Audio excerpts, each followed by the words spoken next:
আসসালামু আলাইকুম ভিউয়ার্স, আপনারা সবাই কেমন আছেন? আমিও ভালো আছি। তো আজকে আমি আপনাদের মাঝে নিয়ে আসলাম পারফেক্ট রসমালাই রেসিপি। তো ফার্স্টে আমি এক লিটার দুধ নিয়ে নিয়েছি। 1 লিটার দুধটাকে আমি ছানা কেটে নেব। এবার ছানাটা আমি 3 চামচ ভিনেগার এবং 3 চামচ নর্মাল পানি দিয়ে ছানাটা আমি কেটে নেব।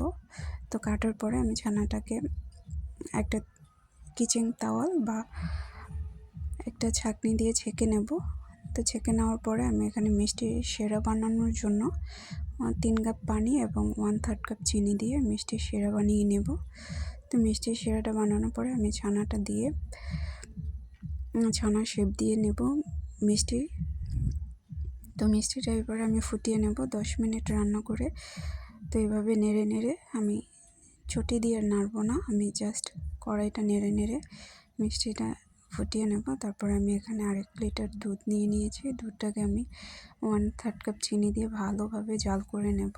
তারপর আমি এখানে গুঁড়ো দুধ মেল্ট করে বাস দুধের সাথে মিক্স করে এবার আবারও জাল করব।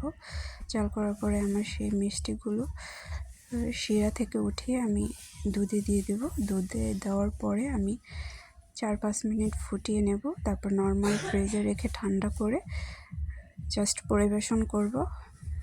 আপনারা আমার রেসিপি ফলো করলে পারফেক্ট রসমালাই বানাতে পারবেন। তো ভালো লাগলে লাইক কমেন্ট শেয়ার করবেন। আল্লাহ হাফেজ।